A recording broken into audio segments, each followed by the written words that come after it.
Anéis do Poder está de volta, galera, com a sua segunda temporada já em andamento, trazendo muitas novidades, com o Sauron sendo ainda mais astuto e ardiloso do que nunca para colocar ali o seu plano maquiavélico em ação e deixando absolutamente toda a Terra-média sob alerta, inclusive os orcs, hein? Fala, não me diga! Pra vocês verem que nem os orcs ficaram a salvo dessa vez, hein? E hoje, é claro, eu trouxe aqui pra vocês tudo o que eu achei do primeiro episódio, pra gente já debater o rumo que a série deve tomar daqui pra frente e também pra teorizar, né, galera? Porque é disso que a gente gosta. Então já sabe, não sai daí e assiste o vídeo até o final. Tear you apart, or I could go heal them. Don't believe in fate, don't believe in ceilings. I just need a taste and my mind starts peeling. I don't pace. Fala, galera nerd, eu sou o Emerson, sejam todos muito bem-vindos. É claro, galera, que eu não podia deixar passar a segunda temporada de Anéis do Poder sem trazer conteúdos nerdísticos aqui pra vocês, até porque foi o meu vídeo do Sauron lá atrás que fez com que o canal ficasse um pouquinho mais conhecido. E tudo isso graças a vocês, jovens gafanhotos, que estão sempre acompanhando aqui o canal. Então meio que se tornou uma questão de honra pra mim voltar com esse canal a tempo de falar dessa temporada. Inclusive, se você ainda não viu o vídeo do Sauron, vou deixar o link dele aqui em cima no card, depois passa lá e assiste que tem muita coisa bacana, tenho certeza que vocês vão gostar. Mas enfim, como eu tava dizendo na análise do corpo, que também já tá disponível aqui no canal, o link dele vai ficar aqui em cima no card, agora eu voltei, galera, voltei pra ficar, então podem ficar tranquilos, daqui pra frente vocês vão me ver com mais frequência por aqui, beleza? Então já vão se acostumando. E outra coisa que vocês também já podem começar a se acostumar é a deixar aquele like épico, se inscrever no canal caso ainda não seja inscrito, ativa o sininho das notificações para o YouTube avisar vocês que tem vídeo novo e claro, galera, lembra de compartilhar. Vamos fazer esse canal chegar ao máximo de pessoas possível, beleza? Agora sim, sem mais delongas, bora lá falar desse primeiro episódio. Bom, galera, desde já eu quero dizer pra vocês que tem muita informação nesse começo de temporada e para os meus vídeos de análise não ficarem longos demais, eu vou me atentar apenas às partes mais importantes de cada episódio e depois eu vou trazendo aos poucos vídeos extras com mais explicações, teorias e curiosidades que certamente vão surgir ao longo da temporada. Bom, eu nem preciso falar que esse vídeo vai estar cheio de spoilers, né? Então se você, nerd, que tá aí em casa e não tiver assistido a nenhum episódio dessa temporada e quiser ficar, é por sua conta e risco, beleza? Agora, em relação a esse episódio, pode-se dizer que ele se divide em 3 grandes arcos, sendo o primeiro deles a jornada do vilão. Quando a primeira temporada de Anéis do Poder começou, muita gente se perguntava onde estaria o maior vilão de toda a Terra-média, já que a série conseguiu escondê-lo muito bem no decorrer dos episódios, e só quem estava ligado aqui no canal e nas minhas teorias malucas é que pôde descobrir quem ele realmente era, antes mesmo da série revelar a verdade lá no final da temporada. Mas mesmo depois de descobrir a verdadeira identidade do Halbrand, muitas dúvidas surgiram na cabeça dos fãs em relação a como Sauron acabou indo parar nos mares divisores onde ele conheceu a Galadriel, e principalmente o que o motivou a assumir aquela forma e se exilar como a gente viu ao longo da temporada. Mas agora essas dúvidas acabaram, já que a segunda temporada já começa exatamente explicando tudo o que aconteceu depois da derrota de Morgoth, e a grande surpresa aqui, galera, é que foram os próprios orcs os responsáveis pelo desaparecimento do Sauron, já que eles se rebelaram contra o vilão após perceberem que ele sacrificaria cada um deles se fosse necessário para alcançar os seus objetivos. Pô, galera, tremenda crocodilagem, né? Fala sério. E o legal é que a série também nos mostrou como era a aparência do Sauron antes dele assumir a identidade de Halbrand. Nessa cena, o vilão é interpretado pelo ator Jack Lowden. E vocês perceberam onde que tudo isso aconteceu? Não. Pois é, galera, caso vocês não tenham reparado, o lugar que no começo do episódio é chamado de Forodway, não sei se é assim que se pronuncia, mas enfim, é o mesmo lugar onde lá na primeira temporada a Galadriel chega com o seu pequeno pelotão de elfos para caçar o Sauron e acaba entrando em combate com aquele troll das montanhas. E agora finalmente a gente sabe como foi que o local ficou daquele jeito. Legal demais, né? E isso já é a série eliminando as pontas soltas que ficaram para trás. E eu não sei vocês, mas eu curti demais esse detalhe. Mas enfim, voltando aos orcs, uma coisa importante que vale lembrar é que eles só tiveram essa coragem de se rebelar contra o Sauron porque o Adar agiu primeiro ferindo o vilão, e isso meio que deu uma brecha para eles, para que todos eles pudessem atacar o Sauron ao mesmo tempo, o que acabou sendo demais até mesmo para ele ali naquele momento.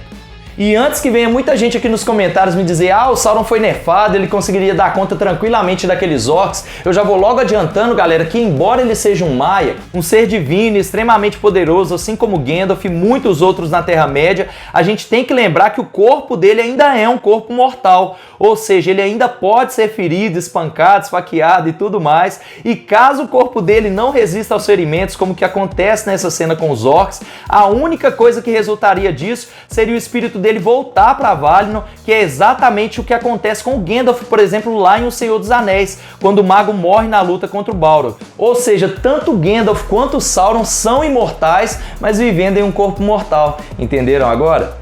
Agora eu entendi! Mas no caso do Sauron, como ele é extremamente ardiloso e astuto, até mesmo isso ele conseguiu evitar, se transformando naquela coisa gosmenta, semelhante a um simbionte, por exemplo. Me lembrou até mesmo o Venom, né? Quem é fã da Marvel sabe do que eu tô falando. É claro. E eu não sei vocês, mas eu achei sensacional eles mostrarem como ele foi aos poucos assumindo uma nova forma até se transformar no personagem que agora a gente conhece como Halbrand. E galera, eu achei isso muito foda. Inclusive eu já tinha falado sobre isso lá nos vídeos da primeira temporada, que se por acaso os produtores trouxessem para as telonas alguma transformação do Sauron, mesmo que fosse por um instante, que seria muito massa. Então tá aí, pedido atendido, eu gostei demais, mas e vocês? Vocês gostaram? Comentem aí. Foi legal também que nós vimos como o Halbrand conseguiu o brasão do Rei das Terras do Sul e como ele acabou indo parar nos mares divisores, onde ele acaba conhecendo a Galadriel lá na primeira temporada. Agora, em relação a essa transformação dele, me surgiu uma dúvida que eu queria trazer aqui pra vocês, que é a seguinte: quando ele estava naquela forma de simbionte, vamos chamar assim, ele absorveu todas as formas de vida que entraram em contato com ele. E a pergunta que fica é: ele fez isso porque ele estava fraco e precisava se fortalecer primeiro para conseguir se transformar? Ou a transformação requer que ele absorva energia vital de formas de vida existentes para conseguir mudar de forma, entendeu? Porque embora o resultado seja o mesmo, são razões diferentes, concorda? Eu acho que seria legal a série trazer essa explicação pra gente, até pra gente conseguir entender melhor como é que funcionam os poderes do vilão. O que vocês acham? Agora, fato é que tudo isso acabou trazendo também a explicação do porquê o Ada sempre insistia em dizer que havia matado o Sauron, já que depois de tudo que rolou ali com o motim dos orcs, a explosão dos poderes do Sauron e o fato de restar apenas as roupas e o sangue do vilão, era quase impossível que ele tivesse sobrevivido. E eu disse quase, né? Pois é, galera, o cara sobreviveu e, como diz o ditado, vaso ruim não quebra fácil, eles deveriam ter certificado disso antes de comemorar, porque agora ele não só tá pé da vida com cada um deles, como ainda para variar, assumiu uma forma totalmente nova e isso dá ao vilão uma imensa vantagem na trama, já que com exceção da Galadriel, do Gil-galad e do Elrond, e de você, nerd, que tá aí em casa, ninguém mais sabe que o Halbrand é o Sauron. Vocês já pararam para pensar nisso? Fudeu de vez! Nem mesmo o Ada conseguiu reconhecer o vilão, mesmo estando ali cara a cara com ele, porque não é só a questão da aparência, galera. Como eu já havia dito naquele vídeo do Sauron, a principal característica dele é a sua habilidade em manipular o desejo das pessoas e fazer com que elas façam a vontade dele, acreditando que estão fazendo a vontade delas mesmas. E a prova disso é que ele conseguiu convencer o Ada de que a melhor opção para impedir que o Sauron, ou seja, ele mesmo, retornasse para escravizar os orcs, era libertar o Halbrand e o seu povo para que ele voltasse para Eregion para descobrir qual era a forma que ele, Sauron, havia assumido dessa vez. Olha que loucura, galera! Percebem o quanto ele adora brincar com perigo e principalmente com a cabeça das pessoas? É verdade. Isso é uma habilidade que nem mesmo Morgoth, que era o mestre dele, tinha. Isso só prova o quanto ele é um vilão muito melhor e, consequentemente, muito mais difícil de ser derrotado. Não é à toa que a derrota definitiva dele só acontece lá no final da Terceira Era, com a destruição do Um Anel. E lembrando que essa série se passa na Segunda Era, hein? Sinistro, né? O maluco é brabo. E o arco dele nesse episódio termina com ele chegando lá em Eregion, né, que é o lar dos elfos, para manipular o Celebrimbor a fazer os anéis. E por falar em anéis, isso nos leva ao segundo grande arco desse episódio, que é o julgamento dos anéis. Galera, eu não consigo pensar em nada que descreva melhor a trajetória dos anéis élficos nesse episódio do que a ideia deles estarem de fato sob julgamento, já que de um lado nós temos o Elrond, que queria destruí-los por achar que o Sauron poderia ter alguma influência sobre eles, e caso isso fosse verdade, destruí-los seria a única forma de impedir que o vilão pudesse usá-los para dominar os elfos e consequentemente dominar a Terra-média. E do outro nós temos a Galadriel, que via nos anéis uma forma não só de usar o projeto do Sauron contra ele mesmo, mas também a única única esperança de salvar a Árvore Dourada e assim restaurar a luz para os elfos. Sem falar que no meio desse dilema todo nós tínhamos o Gil-galad, que precisava se decidir se ele apostava o futuro dos elfos nos anéis, correndo o risco de se corromper no processo, ou se ele renunciava àquele poder e partia daquelas terras junto com todos os outros elfos, após a última folha da Árvore Dourada cair.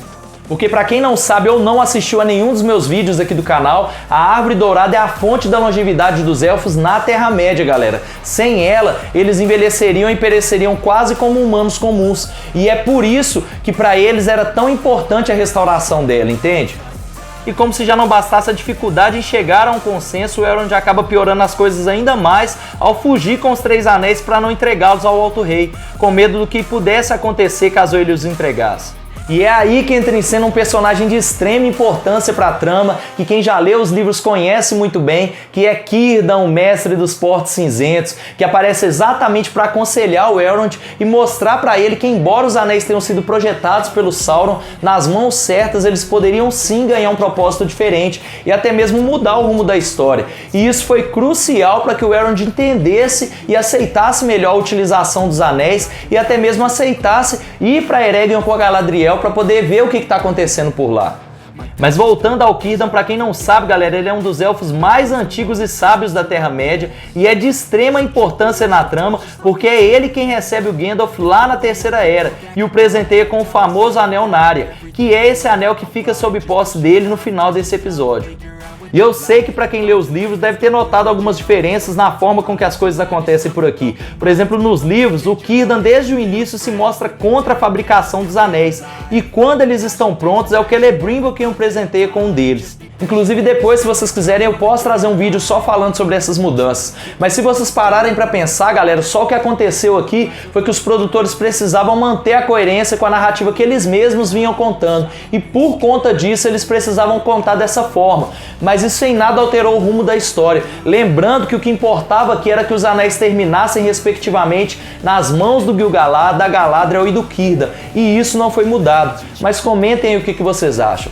E com isso nós chegamos ao terceiro e último arco desse episódio, que é a Jornada do Mago.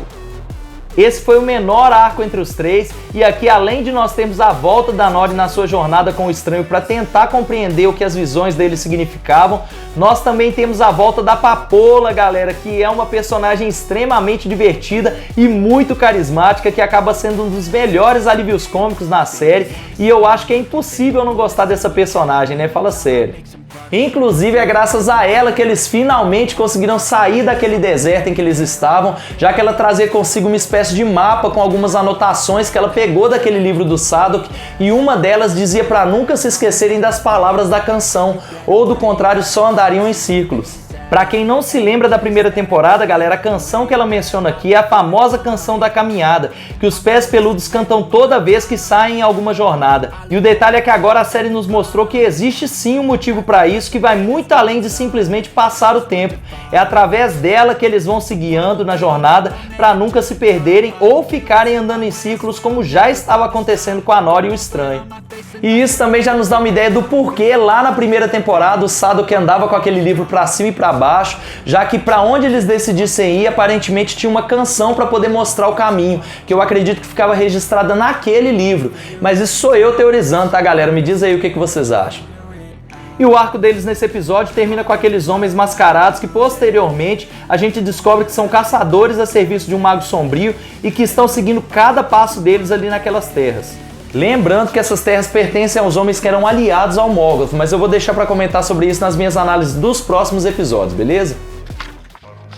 Galera, já comenta aí se vocês gostaram da minha análise desse episódio. Lembrando que logo vai sair a análise dos outros episódios também, tá? E mesmo que vocês já tenham assistido as análises de outros canais, não deixem de assistir as do Leitura Nerd, porque eu sempre trago conteúdos extras, referências aos livros e, claro, muita nerdice pra vocês, jovens gafanhotos. Então já sabe, né? Se não for inscrito no canal, se inscreve, ativa o sininho das notificações, deixa aquele like maroto e compartilha o vídeo, galera. Bora fazer esse canal chegar ao máximo de pessoas possível. Espero vocês no próximo vídeo, beleza? Valeu, falou, fui!